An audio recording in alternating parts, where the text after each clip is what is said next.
अब हम पढ़ेंगे इम्प्लीकेशन के बारे में। तो ये प्रोपोजिशनल कैलकुलस का सबसे इम्पोर्टेंट पार्ट है, तो ध्यान से देखना।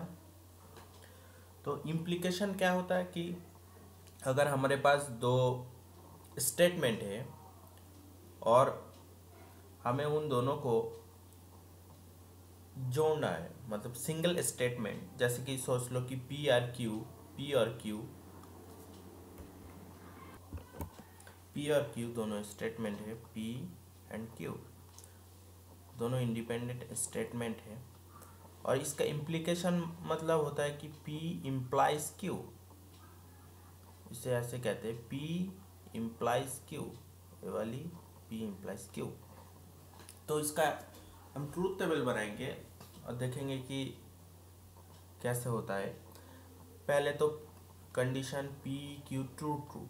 अगर P एंड Q दोनों ट्रू है तो P इम्प्लाइज Q ट्रू है। सिमिलरली अगर P ए ट्रू है, Q फॉल्स है, तो ये फॉल्स है। P फॉल्स, Q ट्रू, तो ये ट्रू है, और ये दोनों फॉल्स होगा तो भी ये ट्रू होगा। तो P इम्प्लाइज Q एक ही सिचुएशन में फॉल्स होता है, तो वो कौन सा सिचुएशन है? अगर P ट्रू है और Q फॉल्स है। सो ये बहुत ही इम्पोर्टेंट बात है, रिमेंबर दिस, कि there is the only one situation where P implies Q will be false, and the situation is when P is true and Q is false. So in this P implies Q, this P implies Q, this P is called hypothesis,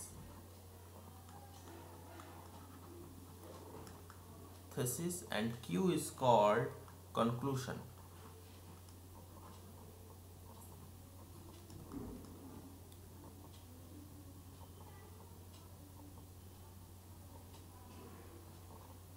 conclusion.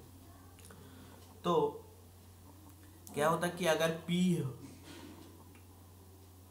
पहले होता है उसके बाद Q होता है, ऐसा है कि hypothesis and conclusion, P is the reason and Q is the effect of this. This P implies Q का मतलब ऐसे होता है। लेकिन एक बात याद रखना कि जैसे कि अगर P और Q ये दोनों सिंगल इंडिपेंडेंट स्टेटमेंट है, तो एक दूसरे से कोई रिलेशन नहीं है, मतलब ये कोई इंग्लिश लैंग्वेज जैसा नहीं है। या हम लोग एग्जाम्पल के साथ समझ जाएंगे। अभी हम ये एग्जाम्पल देखेंगे। जिस एग्जाम्पल में दोनों स्टेटमेंट है P and Q। P statement है, बोल रहा है कि you get 60 marks in GATE, और Q बोल रहा है you will go to IITs। तो इसका इम्प्लीकेशन क्या होगा? अगर हम इम्प्लीकेशन निकालें इसका, तो ये होगा P इम्प्लाइज Q, ये होगा इम्प्लीकेशन।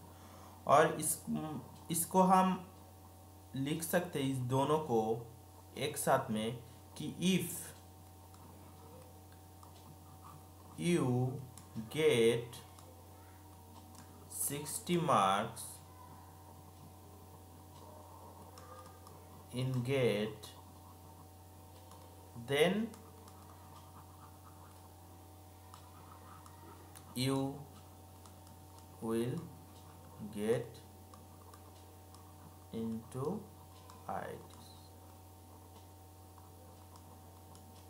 तो ये हो गया इम्प्लीकेशन ऑफ दिस दोनों P एंड Q स्टेटमेंट का। इसको देख के ऐसा लग रहा है कि अगर P होता है तभी Q होगा, मतलब P is the reason and Q is the effect. लेकिन ऐसा है नहीं, ये कोई इंग्लिश लैंग्वेज के से बिल्कुल ही अलग है। अभी हम एग्जाम्पल 2 को देखते हैं। एग्जाम्पल 2 में दोनों स्टेटमेंट है P and Q, and P बोल रहा है कि Delhi is capital of India and Q बोल रहा है कि you will get into IIT. तो अगर हम इसका इम्प्लीकेशन निकाले तो इम्प्लीकेशन क्या होगा, पी इम्प्लाइज क्यू होगा क्या, if Delhi is the capital of India then you will get into IIT.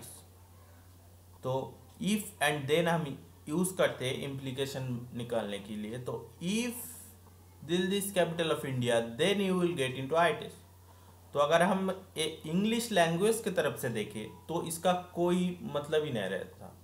तो कि दिल्ली अगर इंडिया का कैपिटल होता है तो कैसे तुम आईआईटी में जाओगे, तो सब लोग ही तो आईआईटी में जाएंगे।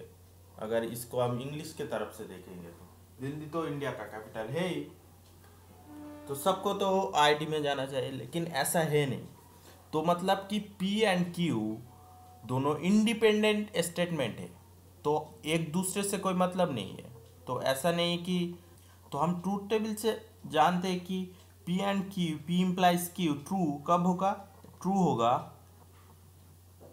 If P equal to true and Q equal to true.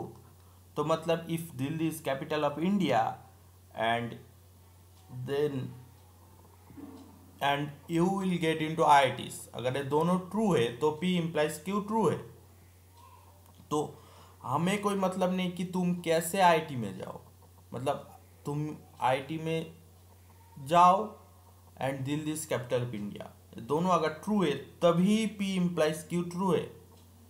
एक दूसरे से कोई मतलब नहीं कि कैसे हम आईआईटी में जाए, उसके साथ दिल्ली का कैपिटल ऑफ इंडिया का कोई लेना देना नहीं है। समझ रहे हैं ना। तो P इम्प्लाइज क्यू कब फॉल्स कब होगा, ये फॉल्स तभी हो सकता है, हम देखा है एक ही केस में, अगर P if P equal to true and Q equal to false.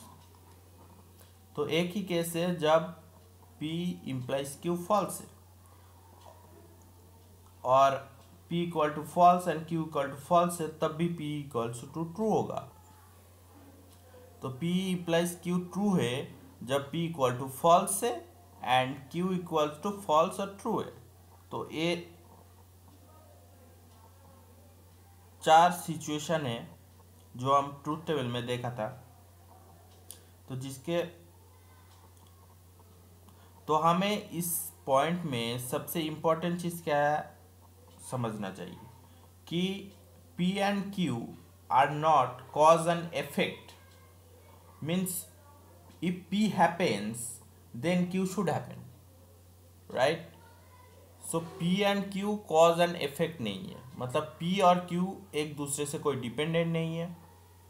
तो ऐसा नहीं कि अगर Delhi is capital of India तभी तुम आईआईटी में जाओगे, here is no relation between P and Q। तो हम चलते दूसरे एग्जाम्पल देखते हैं। जिस एग्जाम्पल में P एंड Q है और P है today is Monday and Q is 2 into 5 equals 10। तो Q से हम देख सकते हैं कि 2 into 5 equal to 10, this is a universal statement, मतलब this depend on nothing. So A always true होगा कि P equals to always true, always true.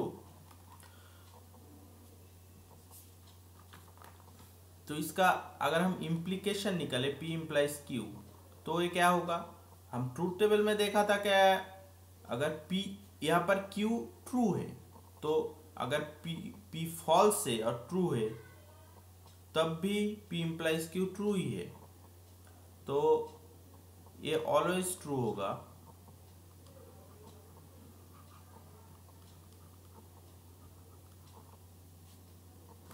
Right तो क्या हुआ कि अगर Q ट्रू है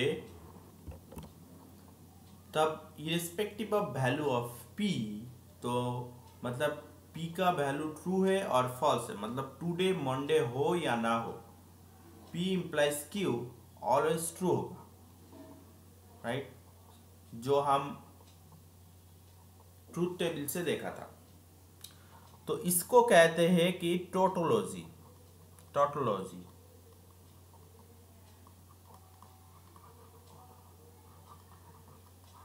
तो टोटोलॉजी का डेफिनेशन क्या है कि ए statement which is always true is called a tautology.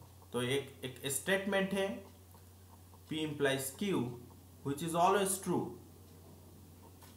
तो ये है टोटोलॉजी। तो Q भी एक टोटोलॉजी है, P implies Q दोनों ही टोटोलॉजी है, क्योंकि ये ऑलवेज ट्रू है, ये कभी फॉल्स नहीं हो सकता, इसीलिए इसको कहते हैं टोटोलॉजी। तो एग्जाम्पल 4 में क्या है कि P equal to today is Monday and Q equal to 2 into 5 equal to 20। तो हम Q से देख सकते हैं कि 2 इंटू 5 इक्वल टू 20, ये तो ऑलवेज फॉल्स ही होगा, क्योंकि 2 इंटू 5 इक्वल टू 10 ये हम जानते हैं, तो ये ऑलवेज फॉल्स।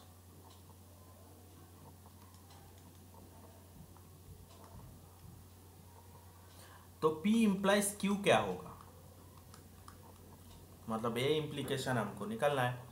तो हमको ट्रूथ टेबल से क्या पता चलता है कि Q हमको दे दिया है कि Q फॉल्स है।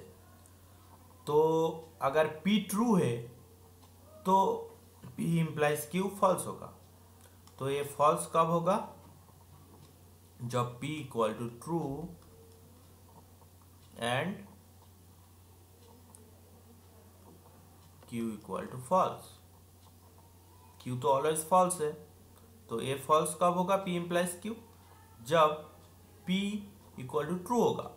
तो मतलब अगर आज मंडे है तो P इम्प्लाइज Q फॉल्स है।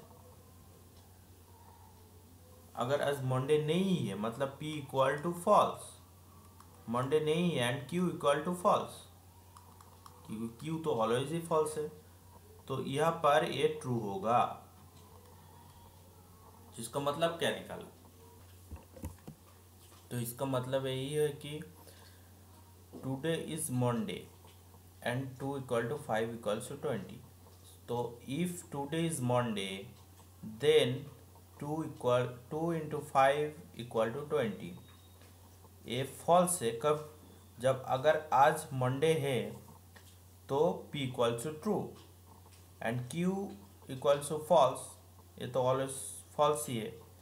तो ये बात फॉल्स है, if Q today is Monday then 2 into 5 equal to 20, ये फॉल्स है।